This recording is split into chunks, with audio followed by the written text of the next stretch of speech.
So hi guys, hello everyone. So ఇవాళ topic ఏంటంటే present situation in UK.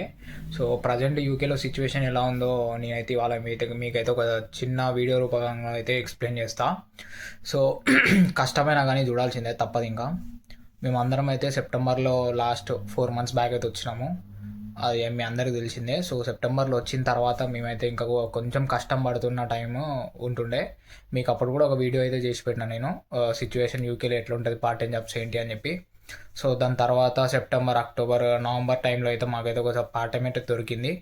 So దొరికినాక part time చేసుకుంటున్నాము, కాలేజ్కి వెళ్తున్నాము, వస్తున్నాము. క్రిస్మస్ టైంలో అయితే చాలా అయితే వేకెన్సీస్ ఉండేది, చేస్తున్నాము, బాగానే వస్తున్నాయి, ఓకే, సెట్ అయిపోతున్నాము. 20 hours చేసుకుంటున్నాము, దొరుకుతున్నాయి అనుకునే టైంకి ఒకటేసారి డౌన్ఫాల్ అయితే అయింది కంప్లీట్గా.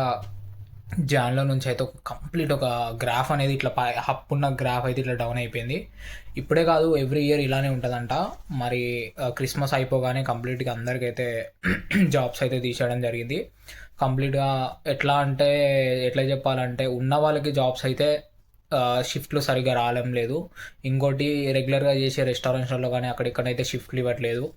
షిఫ్ట్లు ఇవ్వడు, at the same time hours కూడా తగ్గించేసిళ్ళు. సరే షిఫ్ట్లు ఇయ్యరు కదా, ఇంకా వేరేదైనా చూసుకుందామా అంటే వేరే జాబ్స్ లేవు. షిఫ్ట్లు ఇస్తారు అనే హోప్తోని బతకడం తప్ప ఇంకోటి ఏం లేదు. లిటరల్గా నేనైతే కొన్ని ఇన్సిడెంట్స్ కొన్ని అయితే విన్న తర్వాతనైతే నాకైతే చాలా ఏడుపు అనిపించింది. నాకు కూడా సిచ్యువేషన్ ద సేమ్. నేను కూడా ఏడ్చిన, మా వాళ్ళకి కాల్ చేసిన, వాళ్ళ దగ్గర నుంచే ప్రజెంట్ అయితే పైసలు కూడా తీసుకుంటున్నా. నాకు ఇంకా నెక్స్ట్ ఆప్షన్ కనిపించలేదు. చాలామంది అయితే ఇక్కడికి వచ్చి ఇంట్లో అడగలేకనైతే ఇక్కడ కూడా అప్పులు చేస్తున్న వారు అయితే చాలామంది ఉన్నారు.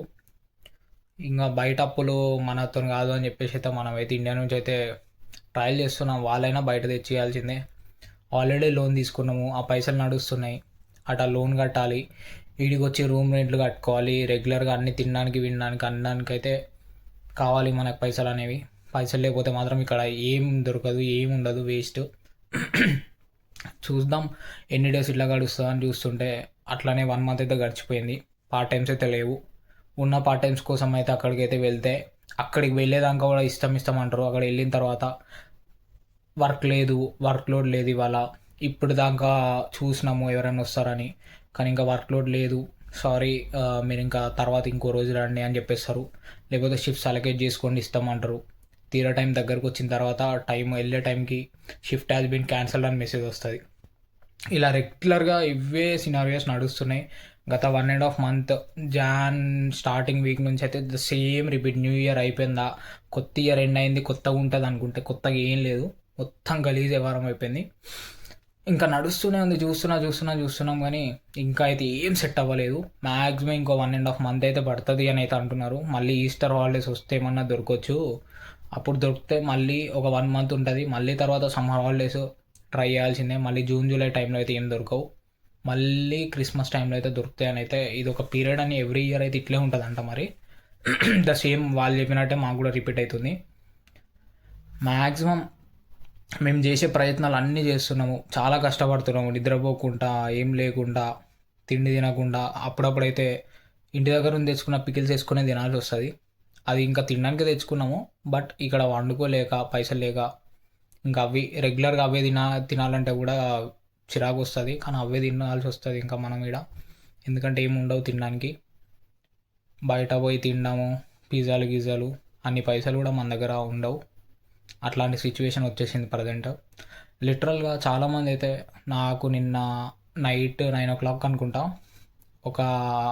కొందరు కాల్ చేసి, బ్రో ఇక్కడైనా పార్ట్ టైమ్స్ ఉన్నాయి ఏంది అంటే, బ్రో నువ్వు నాకు కాల్ చేసినా కానీ నేనే అందరికి కాల్ చేస్తున్నా, నీది ఎలాంటి సిచ్యువేషన్ నాది అలాంటి సిచ్యువేషనే అని చెప్పేసి అన్న. ఒక ఆమె కాల్ చేసి నాకు డే బిఫోర్ ఎస్టర్డే అనుకుంటా కాల్ చేసి, బ్రో యాక్చువల్గా సిచ్యువేషన్ బాగాలేదు, కొంచెం హెల్ప్ చేయగలుగుతారా పార్ట్ టైంలో అని చెప్పేసి అడిగింది. సో చూద్దాము, ట్రై అయితే చేస్తున్నా నేను కూడా. ఎక్కడన్నా ఉంటే చెప్తలే, నాకేమైనా దొరికితే చెప్తానని చెప్పేసి అన్న. తను ఒక దాంట్లో చేస్తుండే ప్రజెంట్. సో ఏమైంది ఆ పార్ట్ టైం అడిగితే, వాళ్ళు తీసేశారు, కాంట్రాక్ట్ అయిపోయిందని. యాక్చువల్గా కాంట్రాక్ట్ అంట January పెట్టారంట. సో కాంట్రాక్ట్ అయిపోయింది, వర్క్ లేదని తీసేయడం అయితే జరిగిందని చెప్పేసి అయితే తను చెప్తుండే నాతోని. సో ఎట్లా అయింది మరి నెక్స్ట్ నన్ను అడిగితే అదే అర్థం కావట్లేదు బ్రో, ఏడుపు వచ్చేస్తుంది. ఇప్పటికి 1.5 మంత్ అవుతుంది, జాబ్ లేదు, ఏం లేదు, ఇట్లా సర్వైవ్ అవ్వాలో కూడా అర్థం కావట్లేదు. ఇప్పటికే చాలా మనీ ఇంట్లో తీసుకున్నాను, ఇంకా ఇంకా అడుగుతుంటే ఇంటి దగ్గర నుంచి వాళ్ళు కూడా పంపించడానికి కష్టమైపోతుంది, ఏడుపు వచ్చేస్తుంది. ఎందుకు యూకేకి వచ్చినా అనే ఫీల్ వచ్చింది బ్రో నాకు అంటే. సరే ఇంకా ఏడు సేమ్ వస్తుంది, ధైర్యంగా ఉండడం తప్ప మనం ఏం చేసేది లేదు. ఇక్కడ మనం టెన్షన్ పడితే ఇండియాలో వాళ్ళు కూడా సేమ్ టెన్షన్ వాళ్ళు ఫీల్ అవుతారు. ట్రై చేద్దాము అనుకుంటేనే అదే జరిగిపోతుంది. ఇదంతా ఎట్లా అంటే ఒకరిని చూసి ఒకరు అట్లా రావడం జరగడంతో ఇక్కడ స్టూడెంట్స్ లెవెల్ అనేది చాలా పెరిగిపోయి పార్ట్ టైం జాబ్ తగ్గిపోయి ఇంకా ఉన్న వాళ్ళల్లో ఫిల్ అయిపోయి ఇంకా ఇదే జరుగుతుంది రెగ్యులర్గా. సో ఇంకొక ఎగ్జాంపుల్ ఏంటంటే, నేను విన్నది నాకు అనిపించింది లాస్ట్ మంత్ అనుకుంటా, పార్ట్ టైం జాబ్ చేసే టైంలో ఒక ఒకరు వాళ్ళ పేరెంట్స్తో మాట్లాడుతుంటే నేను జనరల్గా విన్నాను.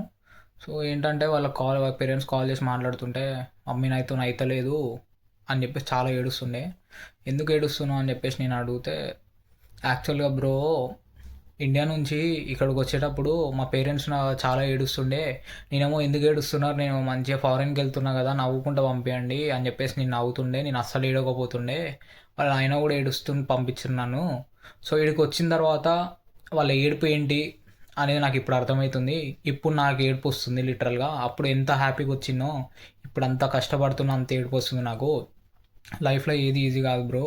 అసలు వీడికి వచ్చి మనం ఏం పని చేస్తున్నాము అదంతా ఆలోచిస్తేనే మాకు అవ్వట్లేదు బ్రో. అసలు అబ్బాయిలే అసలు చేయలేకపోతున్నారు, అమ్మాయిలం ఎట్లా చేస్తాం మేము అనేది ఒక క్వశ్చన్ తను అడుగుతుండే. అది కూడా కరెక్టే, కానీ మనం అన్నీ తెగించి ఇక్కడ దాకా వచ్చినాం కదా. ఓన్లీ స్టడీ పర్పస్ వచ్చిన వాళ్ళైతే హ్యాపీగా చదువుకొని వెళ్ళిపోవచ్చు. కొందరు ఏంటంటే స్టడీ కోసం వచ్చి పైసలు లేక ఇక్కడ పార్ట్ టైం చేసుకొని సంపాదించుకోవాలనుకునే వాళ్ళకి మాత్రం చాలా కష్టం అయిపోతుంది. కొందరు ఇండియాలో రిచ్ ఉంటే పర్లేదు, వచ్చి స్టడీ చేసుకొని వెళ్ళిపోతారు, అయిపోతుంది. కానీ ఇండియాలో మిడిల్ క్లాస్ ఫ్యామిలీగా ఉండి లోన్లు తీసుకొని ఈడికి వచ్చిన తర్వాత ఇలాంటి సిచ్యువేషన్స్ ఫేస్ చేయడము, అదైతే చాలా అంటే చాలా బాధగా ఉంటుంది చెప్పుకోవడానికి కూడా. తను ఏడుస్తుంటే అయితే నాకైతే చాలా బాధ వేసింది, పాపం అనిపించింది. ఎందుకంటే పాపం తను ఆ చెప్పే విధానం అసలు తను ఏడుస్తుంటే నాకు కూడా ఆటోమేటిక్గా ఇంక ఏడుపు వచ్చేసింది. ఇండియా నుంచి ఇక్కడికి వచ్చేటప్పుడు పేరెంట్స్ ఏడుస్తూ పంపించిండు, అప్పుడు నాకు ఏడుపు రాలేదు. కానీ ఇక్కడికి వచ్చిన తర్వాత నాకు వాళ్ళు ఎందుకు ఏడ్చిళ్ళు అని చెప్పేసి నాకు ఇప్పుడు అవన్నీ గుర్తొస్తే నాకు ఏడుపు వస్తుంది. ఎట్ ద సేమ్ టైం ఇక్కడ వర్క్ చూసి ఇదంతా చూస్తే నాకు ఇప్పుడు ఏడుపు వస్తుంది, ఎందుకు వచ్చిండ్రా బాబు అని. రావడం తప్పు కాదు, ఇక్కడ ఉండడం తప్పు కాదు, ఇక్కడ చదువుకోవడం తప్పు కాదు. ఏంటంటే ప్రాబ్లం వచ్చి పార్ట్ టైం దొరికి కొంచెం పార్ట్ టైం చేసుకుంటూ ఇటు చదువుకుంటే కొంచెం మన పైసలు మనకైనా ఉంటాయి. ఇంటి దగ్గర నుంచి తెచ్చుకోకుండా ఇక్కడనే రొటేషన్ అయిపోతే బెటర్. ఇండియాకి పంపామని ఏ పేరెంట్స్ అడగరు, మీరు ఉంటే సరిపోతుందని చెప్తారు. ఎట్ ద సేమ్ టైం అందరి పేరెంట్స్ అంతే. కానీ మనకు బతకడానికి కూడా ఇక్కడ ఉండట్లేదు. మాకు రూమ్ రెంట్ కట్టుకోవడానికి, తినడానికి, ఫుడ్ వాటికే లేవు. లిటరల్గా ఇక్కడికి వచ్చి కూడా అప్పులు చేస్తున్నారు అని అంటే సిచ్యువేషన్ ఎంత గలీజ్గా ఎంత వర్స్ట్గా ఉందో ఆలోచించండి. ఇండియాలో అప్పులు చేసే వాళ్ళు ఉంటారు ఏ పని చేయకుండా, ఇక్కడ పని చేస్తా అని చెప్పి వర్క్ కోసం తిరుక్కుంటూ దొరకక అప్పులు చేసేవాళ్ళు ఎక్కువ. ఇక్కడికి వచ్చి ఖాళీ ఎవరు ఉండరు, పక్కా ఏదో పని చేయాలని ట్రై చేస్తారు. ఎంత స్ట్రగుల్ అవుతున్నారంటే ఇదే స్ట్రగుల్ ఇండియాలో పడి ఉంటే పక్కా ఏదో ఒక జాబ్ వస్తుంది.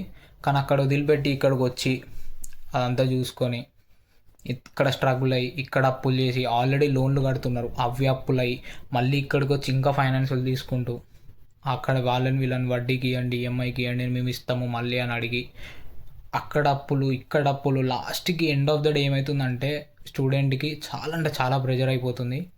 పైసలు అవన్నీ ఎట్లా తీరుస్తాం అనే మైండ్ సెట్ ఆలోచిస్తేనే పిచ్చకపోతుంది. ఆ టెన్షన్లోనే ఏది పడుతుంది జాబ్ చేసుకుంటూ ఏదో ఒకటి చేసుకుంటూ ఎలా తీద్దామనే థాట్లో ఉండి సడన్గా ఇట్లాంటి డౌన్ఫాల్ వచ్చి పార్ట్ టైమ్స్ లేక ఒక 2 months 3 months సఫర్ అవుతుంటే లిటరల్గా యాజ్ ఎ స్టూడెంట్ నాకు కూడా అయితే అవ్వట్లేదు.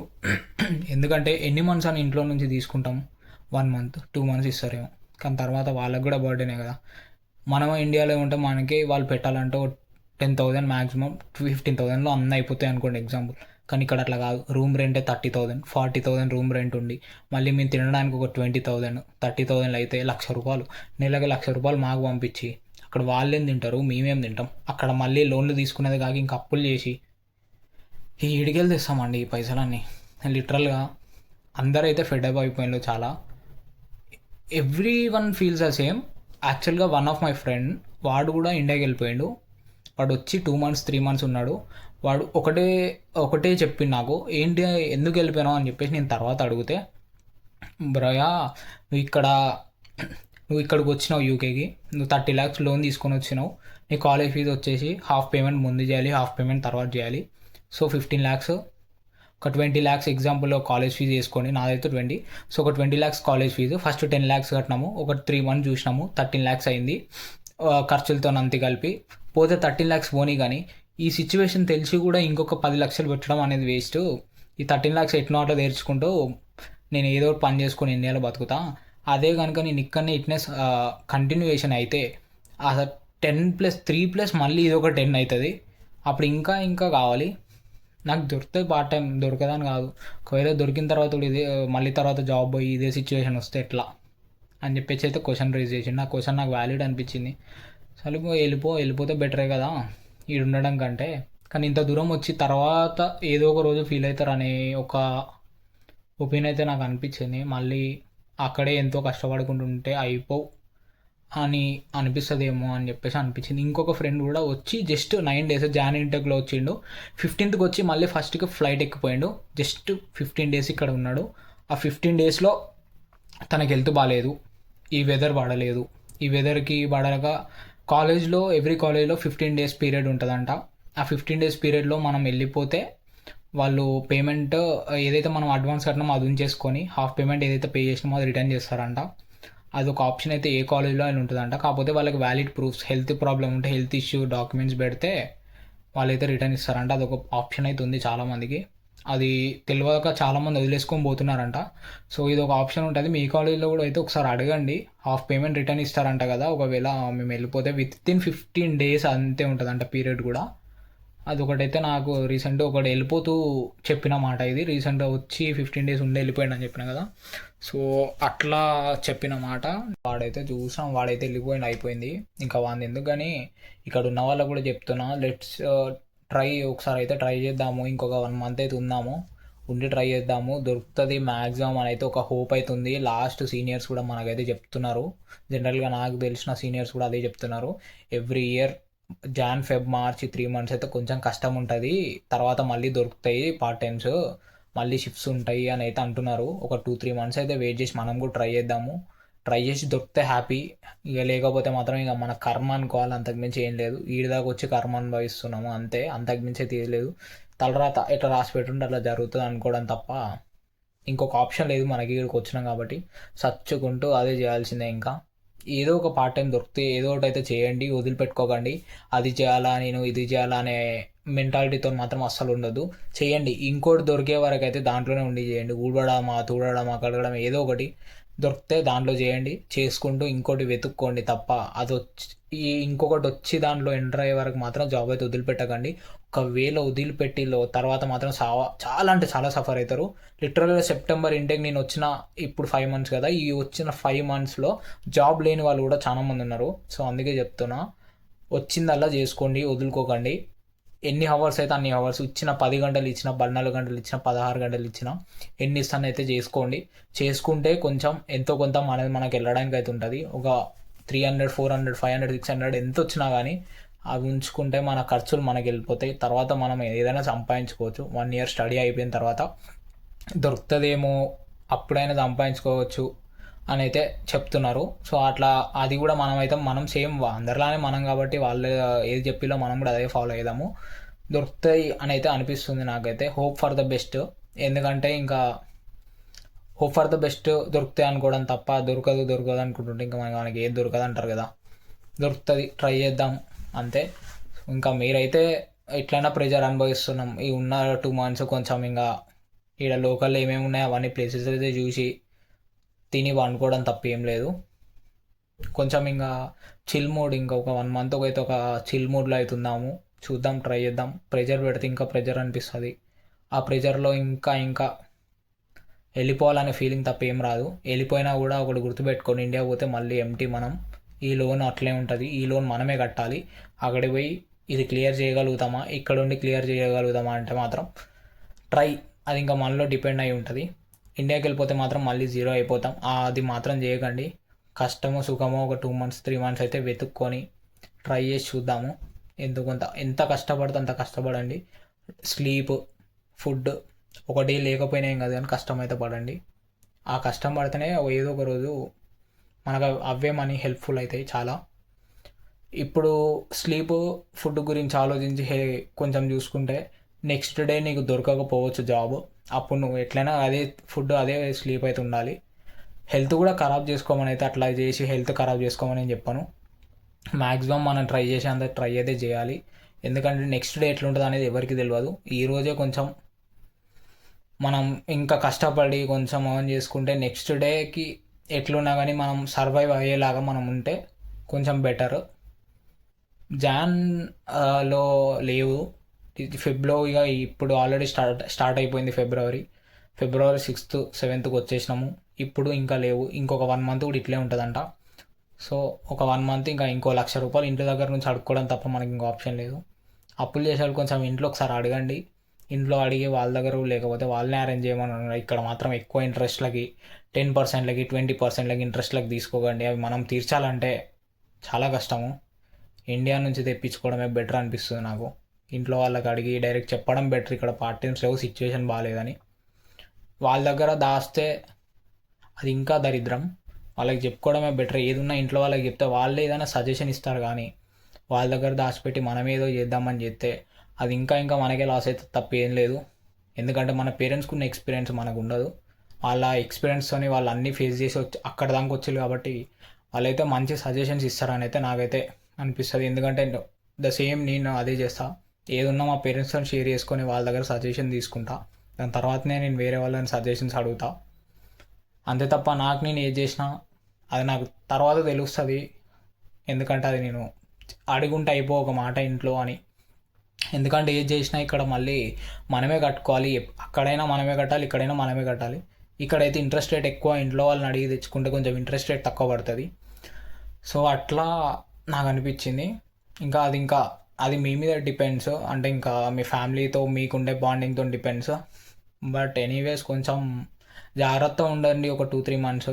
ఆల్రెడీ వేరే కంట్రీస్లో కూడా సిచ్యువేషన్ బాగాలేదు. So the same happens to our country అని చెప్పేసి అయితే టాక్ అయితే నడుస్తుంది. సో ఇంకా మనం జాగ్రత్త ఉండి కొంచెం సర్వైవల్ రేట్ పెంచుకోవాలి. నెక్స్ట్ డేకి సర్వైవ్ అవ్వాలి అనే దాంట్లోనే ఉండాలి. ఈరోజు ఏమవుతుందో తెలియదు, రేపు ఏమవుతుందో తెలియదు. ఇంకా పార్ట్ టైమ్స్ గురించి అయితే కొంచెం కేర్ఫుల్గా ఏది పడుతుంది చేయండి, ఏది దొరుకుతుంది చేయండి. చేస్తేనే కొంచెం గొప్ప మనకి మనీ వస్తాయి. అది చేయాలి ఇది చేయాలని మాత్రం అనుకోకండి. చేయండి, ట్రై చేయండి. ట్రై చేస్తూ చూడండి. కొంచెం ఈ వీడియో విషయాలు ఎవరికి ఎక్కడైనా పార్ట్ టైం షెఫిల్లో పార్ట్ టైం ఎక్కడైనా దొరికితే కొంచెం నాకు మెసేజ్ చేయండి ప్లీజ్. నాకు కూడా పార్ట్ టైం కావాలి. నేను కూడా పార్ట్ టైం చేసుకోవడానికి చూస్తున్నా. కొంచెం ఎక్కడైనా దొరికితే నాకు చెప్పండి. నాకేమైనా దొరికితే కూడా మీకు ఏమైనా ఉంటే మీకు చెప్తా. ఇంకా బాయ్ మరి. మళ్ళీ నెక్స్ట్ చేస్తా వీడియో. ఇంకో వీడియో చేసే వరకు సీ యూ. చూద్దాం సిచ్యువేషన్ ఎట్లుంటుందో తర్వాత చెప్తా ఇంకా.